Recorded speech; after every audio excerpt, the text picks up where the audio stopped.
Bonjour à tous, c'est Pierre-Marie, French by Ear, Flantsugo no Kikitori. Bienvenue dans mon podcast pour une nouvelle interview. Cette semaine, j'accueille Clémentine Latron, qui est une illustratrice française installée à Amsterdam, aux Pays-Bas. Clémentine fait beaucoup d'illustrations de dessins humoristiques sur des sujets différents, mais un de ses sujets préférés, c'est les Français, en particulier les Français qui vivent à l'étranger, les expatriés, et aussi la langue française. Elle travaille régulièrement avec Courrier International et aussi la Cité internationale de la langue française. Dans cette interview, Clémentine nous parle de son parcours professionnel et aussi de son dernier livre qui s'appelle « Dis-moi que tu es français sans me dire que tu es français ». Alors comme c'est une conversation normale entre deux Français, c'est peut-être un peu difficile à comprendre, peut-être que ça va un peu trop vite pour vous.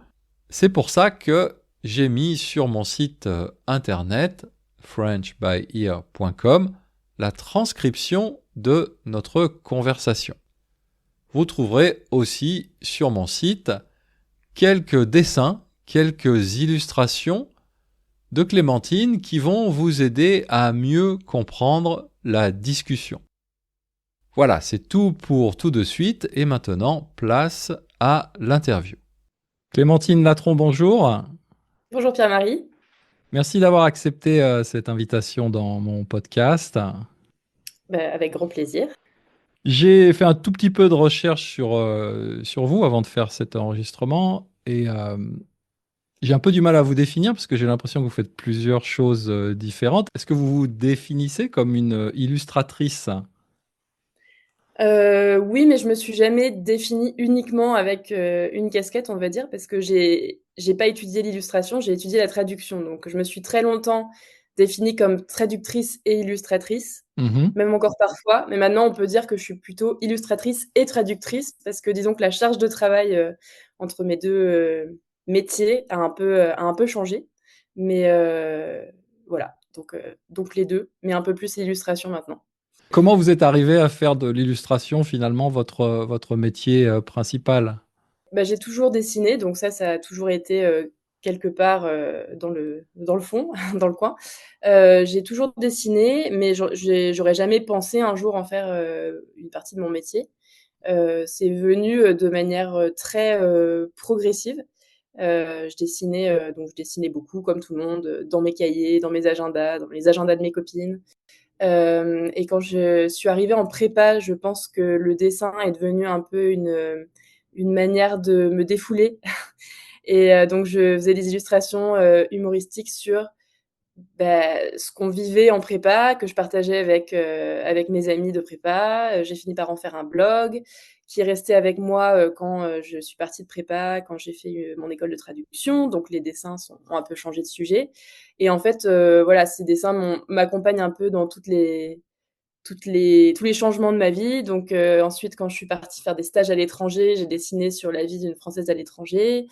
Voilà. Et quand j'ai eu mon diplôme, je suis restée quelques mois sans travail. Je cherchais, voilà, je voulais repartir à l'étranger, donc je cherchais quelque chose à l'étranger. J'étais un peu ouverte en termes de pays, même si je visais peut-être plutôt les pays du Royaume-Uni, ce qui n'a pas abouti. Et pendant cette période, j'ai eu la possibilité de commencer à dessiner de manière professionnelle Mhm. heu, pour un magazine en ligne, qui, un peu m'a mis le pied à l'étrier grâce à une de mes amies qui était devenue rédactrice, en chef de ce magazine en ligne et qui avait montré mes dessins à son boss qui, m'a proposé de faire 2 dessins, «d'humeur» entre guillemets pour les réseaux sociaux de ce magazine par semaine. Donc c'est ça qui a un peu, fait que j'ai commencé à dessiner de manière professionnelle et ce D'accord. qui a vraiment, vraiment, donné, comment dire? Un coup de le coup de départ de ma carrière en tant qu'illustratrice, c'est quand je me suis installée à Amsterdam et que j'ai commencé à faire des illustrations pour Courrier International. Donc pareil, un peu des illustrations d'humeur sur la vie d'une Française à l'étranger et en particulier aux Pays-Bas. Et les réseaux sociaux aidant, internet étant une super vitrine, c'est de là que tout est parti, en fait. D'accord, donc Courrier International, ça a vraiment été un tremplin. Ça a été un énorme tremplin. Ouais, Ouais, je pense que la première fois que j'ai vu, vos dessins, c'était, je crois, dans Courrier, sur Courrier, ouais. International, ouais. Et c'est une collaboration qui continue toujours, n'est-ce pas? Qui continue toujours, c'est un peu plus espacé maintenant parce que forcément ça fait 10 ans, que je dessine sur ce sujet, donc les idées sont un peu moins enfin, comment dire? J'en ai un peu moins. Mais oui, oui, non, je continue toujours et voilà, c'est plus toutes les semaines, mais régulièrement, ça D'accord. continue. Et donc dès le début, il y avait déjà un peu cette, orientation, enfin ce thème, on va dire, du français, de la vie des Français à l'étranger ou des bizarreries des Français, à l'étranger? Ouais, ça a commencé quand, j'ai commencé à faire des stages à l'étranger ou des in mon Erasmus que j'ai fait au Pays de Galles, des stages, en Espagne, en Angleterre et c'est là que j'ai commencé, bah, comme d'habitude à dessiner un peu ce qui m'arrivait et les choses qui m'entouraient et les petites situations rigolotes, auxquelles j'étais confrontée et donc bah, forcément comme j'étais à l'étranger, c'était souvent des petites anecdotes interculturelles, Mmh. et voilà et c'est quelque chose qui m'intéresse beaucoup. Et c'est une des raisons pour lesquelles j'aime bien vivre à l'étranger, c'est parce que, bah, on découvre, malgré tout et même aujourd'hui, ça fait 10 ans que je suis à Amsterdam et je continue à découvrir, bah, cette culture, dans laquelle je vis. Ouais, vous avez dit des illustrations un peu rigolotes. C'est vrai qu'on n'avait pas précisé, jusqu'à ce moment-là, mais votre terrain de jeu, c'est l'humour. C'est vraiment des illustrations, humoristiques. Je pense qu'au départ, c'était juste de l'autodérision quand j'étais pas encore à l'étranger, quand je faisais mes études, c'était plutôt ça et puis maintenant, voilà, c'est plus de l'observation, humoristique de mon bah, ouais, de mon quotidien ou des choses qu'on me raconte ou des choses que je vois, D'accord. voilà. Alors, j'ai eu envie de vous inviter, dans mon podcast quand j'ai quand j'ai lu votre dernier livre, dont le titre est un peu difficile à comprendre pour, les non-français, on va dire les étrangers. Oui, Donc le titre, c'est «Dis-moi que tu es français sans me dire que tu es français». oui. Beh, c'est parce que ça vient d'un concept plutôt anglophone. On avait des, «Tell me you're» je sais pas, «Parisian without telling me you're Parisian». Vous pouvez décliner, un peu dans tous les sens et en fait, ce livre est parti d'une série de dessins que j'ai fait pour Courrier International et que j'avais intitulé «Tell me you're French without telling me you're French». Et qui, bah, forcément, il y avait des commentaires en disant: «Mais si vous faites, sur les Français, pourquoi le titre est en anglais?» Donc bon, pour l'édition, on est resté en français. Mais c'est vrai que c'est un titre à rallonge, mais après je pense que les illustrations à l'intérieur illustrent bien quand même, le titre. Donc ce sont des illustrations sur, toutes les petites choses, que nous Français, on fait de manière, naturelle Mmh. et en fait, quand on est confronté à un regard étranger, on se rend compte que c'est quand même un peu rigolo et un peu, étrange, certaines petites manies qu'on a et voilà. C'est des choses, dont je me suis peut-être rendu compte en vivant à l'étranger, justement parce que je portais un regard un peu neuf sur, bah, ma propre culture, ou peut-être en discutant avec des amis étrangers et donc voilà. Mmh. Ouais, c'est en s'expatriant qu'on devient bizarre finalement, parce que quand on est Ouais, en France, on est juste c'est normal. normal français, mais en s'expatriant, on est confronté à ces petites choses effectivement, qui semblent bizarres aux gens qui nous entourent généralement. Voilà, surprenante, Mmh. et que nous, si on lit enfin, si on les lit, on va se dire: «Ah bah oui, moi je fais ça aussi», c'est voilà, c'est vraiment des petites habitudes, du quotidien des Français. Ouais, il y a plusieurs niveaux, je vais en parler juste un peu après, mais j'ai bien aimé aussi votre il y a un petit mot d'introduction, dans le livre, avec une petite réflexion peut-être sur, le cliché un peu des Français. Mmh mh.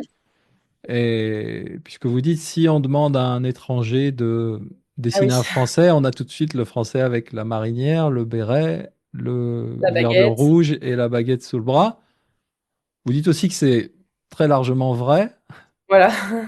Mais il y a des choses plus subtiles et c'est ça finalement que vous cherchez, n'est-ce pas? Oui, oui, ça, c'est le gros cliché du français auquel, bah, on est confronté, quand on part à l'étranger. Il y a le collier de d'ail autour du cou aussi, quelque chose que j'ai découvert quand je suis partie en Erasmus. J'avais jamais entendu parler de ça et j'imagine que ça vient, des enfin, des colliers d'ail qu'on peut acheter sur le marché en France. Mais effectivement, je pense que mon livre s'adresse beaucoup aux Français eux-mêmes, pour, rire un peu d'eux-mêmes, mais je pense qu'il est aussi très intéressant pour les personnes qui apprennent le français parce que ça plonge dans les petits détails microscopiques de la culture qu'on va pas forcément apprendre, à l'école ou, en cours de français. Alors c'est vrai que c'est plus pour les Français, et du coup c'est un peu difficile de temps en temps d'expliquer aux étrangers, mais Ouais. c'est ce qui rend aussi le livre super intéressant. Mais j'ai eu pas mal de retours, de non-français justement, ou de Français dont le ou la partenaire est étranger et qui m'ont confirmé que c'était, un livre qui faisait rire aussi, bah, ceux qui sont pas français donc c'est top parce que c'était pas forcément ma cible au départ, mais je me suis rendu compte que c'en était une, voilà. Mmh mh. Alors il y a plusieurs thèmes, récurrents, dans les dessins, dans les illustrations, dont j'allais dire la trilogie, pain, fromage, Ouais, vin. Alors vous vivez aux Pays-Bas, c'est aussi un pays du fromage, oui. mais quand même ça reste important dans la définition ou des Français et dans l'image que les gens ont des Français. Oui et puis, moi j'ai remarqué, en postant mes dessins sur les réseaux sociaux que, de base, les dessins qui marchent le mieux, c'est ceux qui concernent la nourriture ou le vin, mais surtout la nourriture et D'accord. donc c'est drôle parce que, bah, ça confirme bien que ce n'est pas du tout un cliché et que, les Français, qui vivent loin de leur pays, sont d'autant plus, comment dire? Chauvins en matière de nourriture et ça leur manque. Moi, je peux pas dire que ça me manque parce que, je suis pas très loin, et on trouve, même aux Pays-Bas beaucoup de produits, voilà, je suis pas en manque de quoi que ce soit, mais je peux imaginer que quelqu'un qui habite, de l'autre côté, bah, comme vous, par exemple, au Japon, peut-être qu'il y a des choses qui vous manquent et qui sont plus difficiles à trouver donc Alors on trouve très facilement d'excellentes baguettes parce que les Japonais, aiment bien ça et puis ils aiment vraiment bien apprendre les techniques de cuisine française, donc ça, c'est pas un problème. Le problème, c'est que les boulangeries ouvrent à 10 heures du matin en général. Enfin, pour moi, ça, c'est le problème principal. ah oui, c'est un peu tard. Mais sinon, c'est vrai qu'on trouve, en général sans trop de problèmes, mais bon. Mmh. Il y a d'autres produits où c'est beaucoup plus dur, comme le fromage, par exemple. Oui, j'imagine, ouais, ouais, ou pas les mêmes prix, quoi. Ah bah, les prix, oui, non, on parle pas du prix, là, Ouais. c'est 3 fois les prix, normaux. Mmh. Mmh. Donc par exemple, dans cette série sur la nourriture, j'ai bien aimé le le crouton de la baguette qui n'arrive jamais, à la maison. Est-ce que vous pouvez expliquer un peu cette idée? Heu, au nom français, du coup, j'imagine, Au nom français, oui, pourquoi est-ce que le crouton de la baguette des Français n'arrive jamais à la maison? et ben, parce que quand on va chercher, sa baguette à la boulangerie, elles sont tellement bons et elle a l'air tellement bonne qu'en marchant, très souvent, on va enlever, l'extrémité, de la baguette et la manger et c'est très rare qu'une baguette, atteigne la maison intacte. Ouais, c'est pratiquement impossible. Alors, d'un autre côté, il y a ces, clichés qui sont totalement vrais sur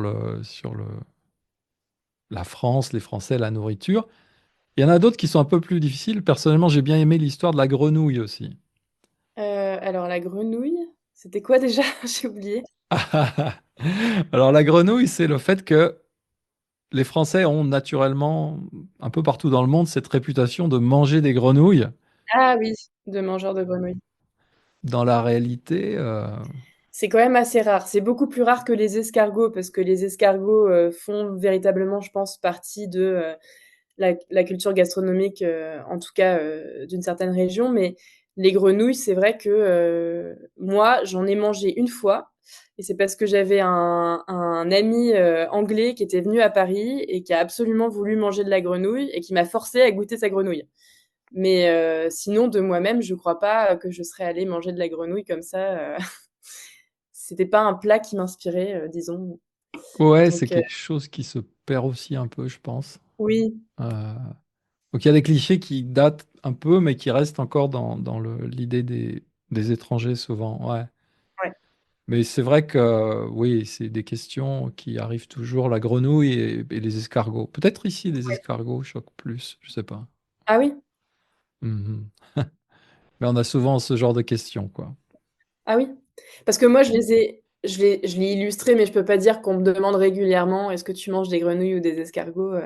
Faut dire que les Néerlandais, ils sont très, amateurs de cuisine française aussi et les escargots, je pense qu'on peut en trouver, largement aux Pays-Bas, Hmm. dans des bistrots, à la française ou, donc mais bon, j'imagine qu'au Japon également. Bah, ça, oui, on peut trouver des escargots, mais la question des escargots ou de la grenouille, est-ce que vous mangez vraiment des escargots ou de la grenouille? Ouais, ça revient. Je l'ai assez fréquemment quand même. C'est vrai? Ah oui. Ouais. Et je suis obligé de dire que non. Enfin, oui, oui, je suis français, mais non, je ne mange pas de grenouille comme dans votre dessin. Ouais, Et peut-être aussi, alors, donc là, on a parlé des choses peut-être un peu plus évidentes, comme la baguette, le fromage, etc.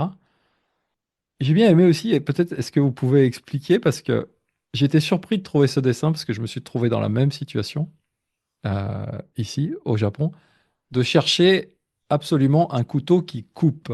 oui. Alors, c'est quoi un couteau qui coupe, en fait? Et ça, c'est drôle parce que justement, c'est une des petites vignettes que j'ai postées sur Instagram et c'est une de celles qui fait le plus réagir à chaque fois. Donc je pense que c'est à la fois extrêmement français et tellement ancré dans nos habitudes que c'est seulement en voyant Lilu qu'on se dit: «Ah bah oui, c'est vrai, on fait ça». Et il y a même des gens qui me disent: «Mais comment font les gens dans les autres pays s'ils n'ont pas de couteau qui coupe?» Alors, les gens dans les autres pays ont des couteaux qui coupent, mais le concept de couteau qui coupe, c'est que souvent les Français, dans leur, tiroir à couvert, par exemple, ils vont séparer instinctivement les couteaux qui coupent, donc des couteaux vraiment pointus, affilés, qu'on va utiliser pour la viande, par exemple. Des couteaux qui coupent moins, c'est-à-dire qui sont un peu plus, je sais pas, un peu plus ronds, un peu moins pointus, On a toute une gamme de couteaux, du couteau à beurre jusqu'au couteau à pain. oui, mais étonnamment, là où toutes les fourchettes et tous les couteaux vont être rangés au même non, les cuillères vont être rangées au même endroit. Souvent, les couteaux, ils ont, voilà, deux endroits séparés, et ça, je pense que c'est assez français. Oui, ça m'a fait réfléchir, en fait, un peu cette question, parce que je me suis dit, mais pourquoi est-ce qu'on cherche toujours des couteaux qui coupent? Ouais, Et j'ai deux explications, c'est que peut-être on a des... des couteaux qui coupent pas.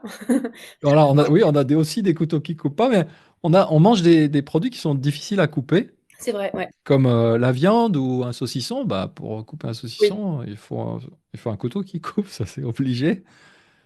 Et même le pain, la baguette est un pain très dur. ouais. Ici au Japon, les gens sont toujours... ils adorent la baguette, mais ils trouvent que le pain est tout dur, très dur. Ah ouais. Et c'est la seule fois de ma vie où j'ai entendu dire quelqu'un qu'il avait mal aux mâchoires Ah bon? à force de manger de la baguette, enfin un sandwich de baguette. J'ai les mâchoires fatiguées. C'était la première fois que j'entendais ça de ma vie. En même temps, je peux comprendre. Je peux comprendre en entendant ça, c'est vrai. Oui, pour les gens qui sont pas habitués. Mhm. Bon, après, il y a tout un tas de dessins aussi sur le vin, les bouchons qui se vissent ou les bouchons en liège, les bouchons en plastique.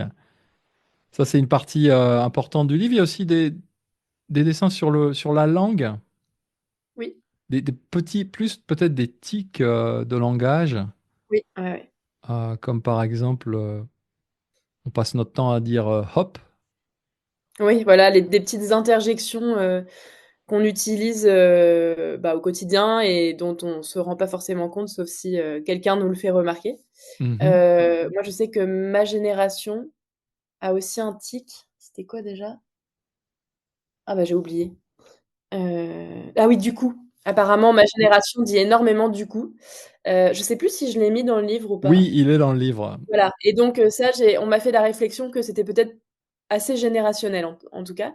Mais voilà, on a la spécialité de ponctuer nos phrases avec ces petits, éléments de langage, qui, heu, qui peuvent être intéressants d'ailleurs pour les apprenants du français. On voit souvent des vidéos, comment dire? Avoir, donné l'impression d'être français sans parler français, en utilisant les hop, je sais plus, ce que j'ai mis d'autre, mais Alors il y a une expression que les Japonais aiment bien, qu'ils trouvent assez mignonne, c'est «ouh là là». oui, j'ai dû la mettre peut-être dans le livre. Je crois qu'elle y est ou si elle y est pas, elle est dans vos Instagram, Elle est oui ou dans mon livre d'avant sur les expats, mais ouh là là, est bah, typiquement, ça fait partie du cliché qui est vrai, mais on l'utilise pas comme, i les étrangers imaginent qu'on l'utilise. Parce que, par exemple, j'ai une amie néerlandaise qui est allée à Paris et qui est revenue en me disant: «Mais Clémentine, les gens disent vraiment "ouh là là"». Et j'ai dit: «Oui, oui, on dit "ouh là là", mais on dit "ouh là là" dans certaines situations». Par exemple, si je fais tomber, quelque chose par terre, je vais faire: «Oh là là», j'essayais de lui expliquer quand on l'utilisait et qu'on n'était pas juste en train de dire «ouh là là» à tout bout de champ, pour n'importe quoi. mmh. Hem, mais pour le coup, oui, on le dit, ça c'est sûr. Ouais, ouais, c'est une expression qui sort souvent. Mais après, toute la difficulté pour les apprenants, c'est de savoir justement, à quel moment, dans quel contexte et il y a des fois où ça marche, des fois où ça marche pas et c'est toujours, Ouais, les nuances sont de temps en temps assez, subtiles.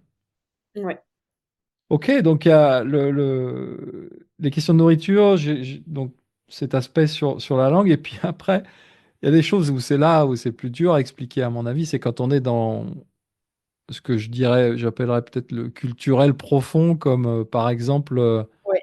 le petit panier, à cornichons dans les bocaux de cornichons ou, le fond des verres, Duralex. Ah oui, avec les numéros, oui, ça c'est des choses alors le panier à cornichons pour le coup, c'est, heu, c'est une personne sur Instagram. De temps en temps, je lance des petits appels, en particulier quand je faisais ce livre, quand je postais une planche avec des illustrations, sur, les habitudes des Français, je demandais aux gens: «Est-ce que vous en avez? N'hésitez pas». Et c'est quelqu'un qui avait, envoyé, le panier du cornichon. Donc c'est-à-dire que dans un pot de cornichons français, en général, il y a un petit, panier en plastique avec une petite tirette pour faire remonter les cornichons sans avoir à mettre les doigts dans le vinaigre. Et ça, c'est quelque chose qu'on n'a pas, par exemple, ici dans les bocaux de cornichons néerlandais, il y a pas de petit panier, donc c'est pas pratique. Et en lisant le commentaire, je me suis dit: «Bah oui, c'est vrai». C'est, c'est quelque chose qui est peut-être, est-ce que c'est très français? Oui, je pense. Et quel était l'autre exemple? J'ai oublié. Qu'est-ce il y a les verres Duralex. Bon, il y en a plein d'autres, hein, mais c'est les 2 qui Et ça, c'est par exemple les vers du Ralex, c'est, le genre de petite tradition française que, je m'amuse à apprendre à mes amis étrangers, qui doivent mmh. se dire: «Ils sont bizarres ces Français», mais c'est, c'est lié aussi, c'est des souvenirs d'enfance ça, à la cantine, avec le verre, «Tu quel âge toi?» «Bah, tu perdu». Ouais, c'est ça, donc pour expliquer brièvement, il y a ces fameux verres que pratiquement tous les enfants ont eu à la cantine, qui de la marque Duralex et au fond du verre, il y a un nombre qui est écrit, on ne sait pas vraiment pourquoi d'ailleurs, Un numéro de série peut-être, un numéro de série et donc le jeu, c'était de savoir, en regardant ce nombre au fond de notre verre, de savoir l'âge de quelqu'un ou mmh. voilà, si on avait numéro 4, on disait: «Bah, moi j'ai 4 ans» et celui qui était le plus vieux avait perdu.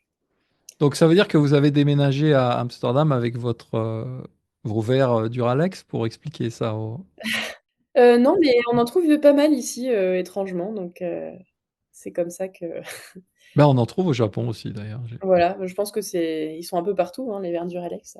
mmh mh, mmh. OK. Donc il y a vraiment je sais pas combien il y a de dessins exactement dans le livre, peut-être une soixantaine ou quelque chose comme ça?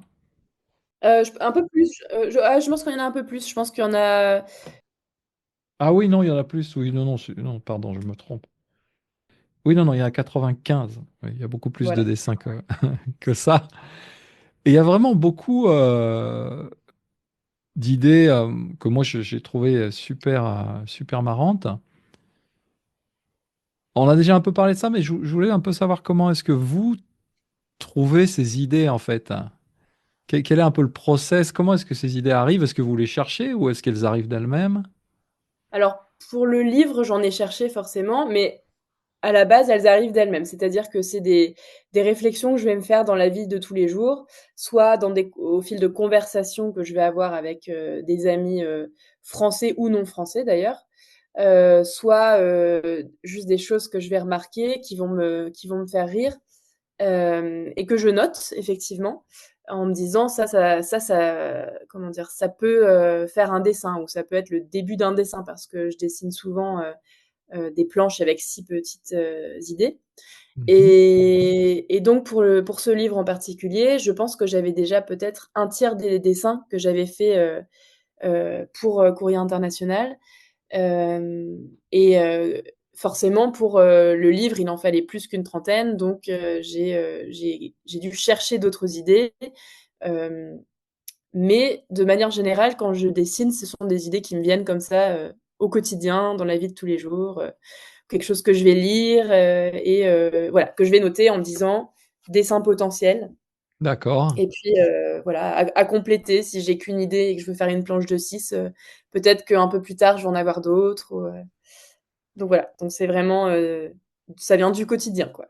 Donc vous avez en permanence un petit bloc-notes en poche et Un petit carnet où sur mon téléphone, j'ai des listes et des listes d'idées de dessins potentiels d'accord. qui n'attendent qu'être développés. Et j'ai ça pour plusieurs clients parce qu'en fait, j'ai plusieurs clients comme Courrier International pour lesquels il faut que je fasse des illustrations humoristiques toutes les semaines ou toutes les 2 semaines. Et c'est vrai que il y en a, ça fait quasiment 10 ans aussi que je dessine pour eux. Donc voilà, je mets les idées de côté quand j'en ai pour le prochain dessin et ça me permet d'aller plus vite. Donc là, on a parlé essentiellement de ce livre-là. Donc dis-moi que tu es français sans me dire que tu es français. Mais il y avait eu un précédent donc, qui était un peu sur la même idée, finalement, les expats. Et oui et non, c'est-à-dire que c'était effectivement, je pense que le 2e découle un peu du premier. Le Mhm. premier, c'était des illustrations sur la vie d'un Français ou d'une Française à l'étranger. Donc heu, je pense qu'on j'ai eu des commentaires comme quoi d'autres nationalités se retrouvent aussi parfois dans ces dessins. Donc c'est pas franco-français. Après, c'était souvent des Italiens ou des Espagnols, donc j'imagine que voilà, on a peut-être des choses en commun. Mais c'était comment un Français qui arrive dans un nouveau pays va réagir, quelles sont les différentes, euh, je sais pas, les aventures qui vont lui arriver, un peu rocambolesques en termes de langue, en termes de différences interculturelles. Mhm. Mais effectivement, il y avait aussi une réflexion sur euh, comment dire, la culture française qui, de fait, en découlait. Ouais. Euh, et voilà. Et je pense que le livre sur les Français, effectivement, m'est venu après parce que je me suis rendu compte qu'en dessinant sur la vie à l'étranger, je dessinais beaucoup sur la culture française quand même. Enfin, en négatif, ça donnait une réflexion sur la culture française. Ouais, bien sûr, ouais, c'est lié. Ouais. Et donc voilà, donc lui, c'était vraiment pour les Français qui vivaient à l'étranger. Et le deuxième, c'est vraiment pour les Français ou les apprenants du français qui veulent se plonger dans la culture française et ses petits détails. Ah oui, moi je pense que ce livre, il est très riche pour... Enfin, moi je l'ai amené il y a une semaine dans une école dans laquelle je travaille de temps en temps et Ah oui. ça a amusé beaucoup de monde et je pense que c'est vraiment très intéressant. Il y a des choses qu'ils comprennent spontanément parce que, bah, surtout quand on est justement dans le pain, le fromage et le vin. Et puis le dessin aide beaucoup, je pense, ouais. Ouais, le dessin aussi, bien sûr. Le dessin aide beaucoup, les attitudes, on comprend des situations. Après, de temps en temps, il y a des second degrés ou des choses un peu dans l'ironie qu'il faut expliquer, mais c'est vraiment un super bouquin, à mon avis, pour les apprenants du français. Ouais, bah, j'en suis ravie. C'était pas, spécialement le but, mais Mmh. c'est chouette que ça serve à ça aussi. Alors donc c'est votre deuxième livre un peu sur ce thème. Est-ce que vous allez continuer à creuser, ce thème-là? Est-ce que vous travaillez quels sont vos projets maintenant? Est-ce que vous travaillez sur d'autres, types de sujets? Alors j'ai un autre livre qui sortira l'année prochaine dans la même collection que, les Français, mais pas du tout, sur le même thème. Mmh. Mais en revanche, pour, mes dessins au quotidien, mes dessins pour Courrier International et parfois, maintenant je travaille aussi avec, French Morning qui est un média, heu, des Français de l'étranger. C'est un peu différent parce que là, c'est vraiment de l'illustration d'articles, mais ça me donne aussi des idées, parce que voilà, ça a beau être un pays dans lequel je ne vis pas, ça me donne peut-être des idées pour, mes dessins justement, sur ce thème-là et donc oui, je vais continuer à dessiner sur ce thème.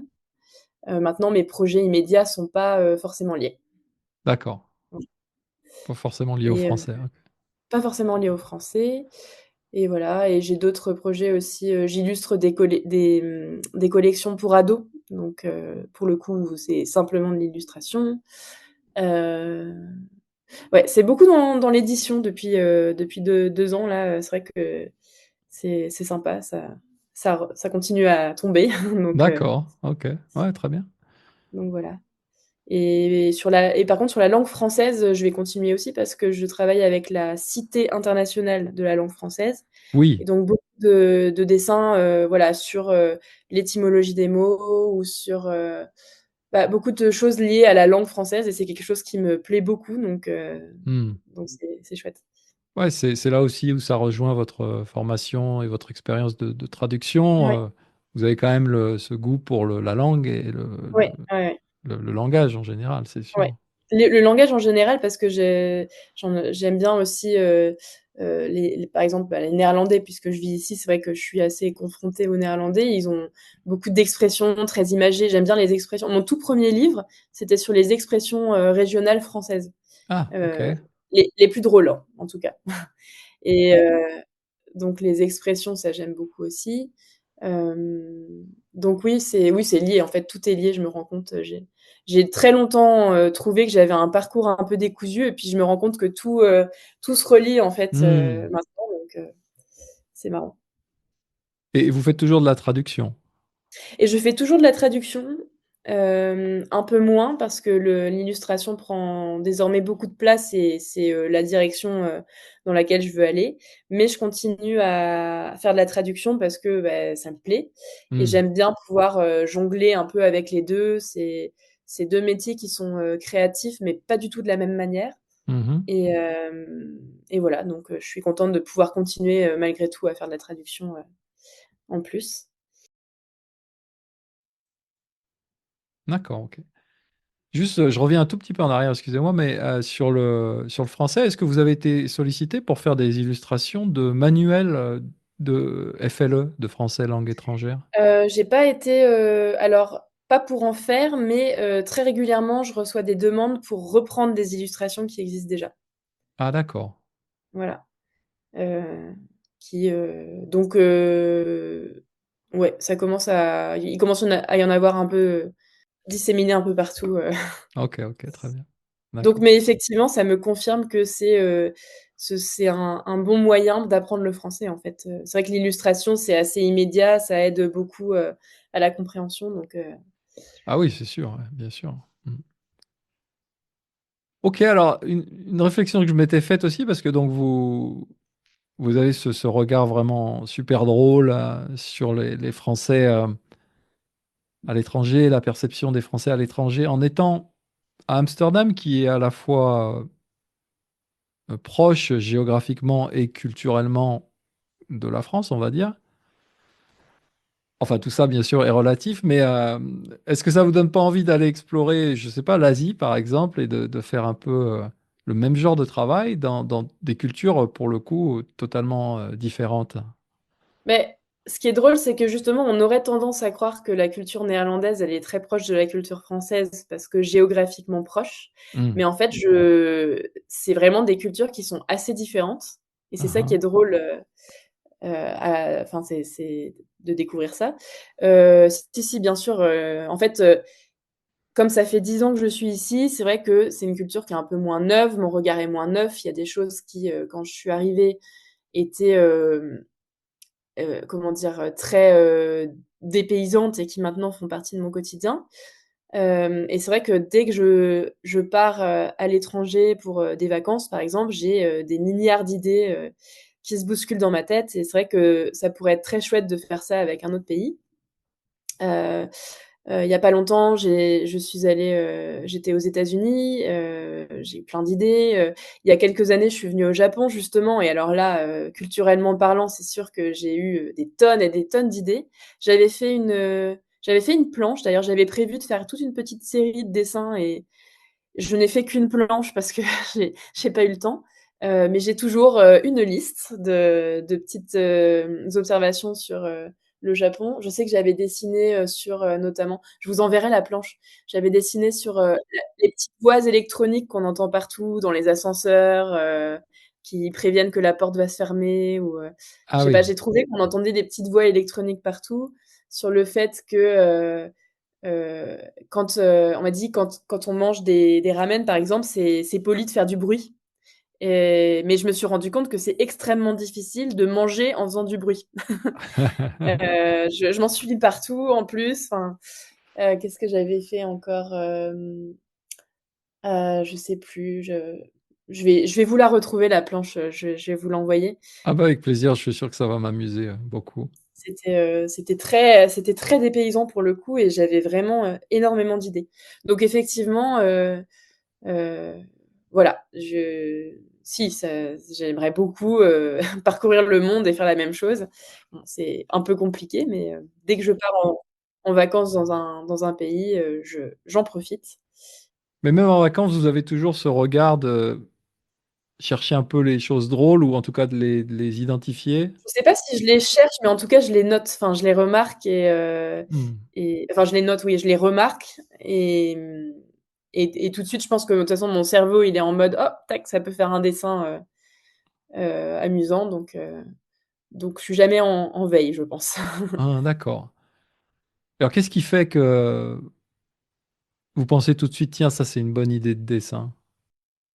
Bah, parce que ça m'amuse. Si c'est quelque chose que je trouve, drôle ou, étonnant, hem, ça va et puis de toute façon quand je voyage, j'ai toujours fait des carnets de voyage, Mmh. où je raconte ce que je fais ou que je vais illustrer un petit peu aussi et donc de toute manière, j'avais l'habitude, bien avant de faire de l'illustration mon métier, voilà, de noter, tout ce que je voyais qui m'amusait, donc je sais pas, c'est juste une habitude, je pense, Ouais, donc c'est un hobby, une passion qui est devenue, en grande partie votre métier, donc c'est super, ouais. Mmh. oui, c'est ça, ouais. Mmh. D'accord, bon. Bah, on je pense qu'on vous attend au Japon, si vous avez envie de venir et faire des dessins, Ah bah, je serais ravie de retourner au Japon faire des dessins. ce serait avec plaisir. Merci beaucoup Bah, merci beaucoup, Pierre-Marie. et au revoir, à une prochaine fois. Au revoir. Voilà, c'est la fin de cette, interview avec, Clémentine Latron.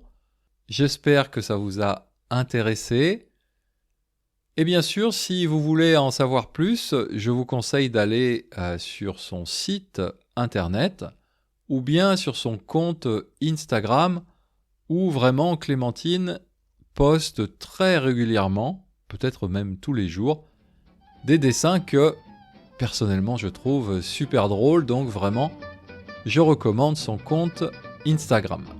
Voilà, c'est donc tout pour aujourd'hui et je vous dis à bientôt, Mata Jikai.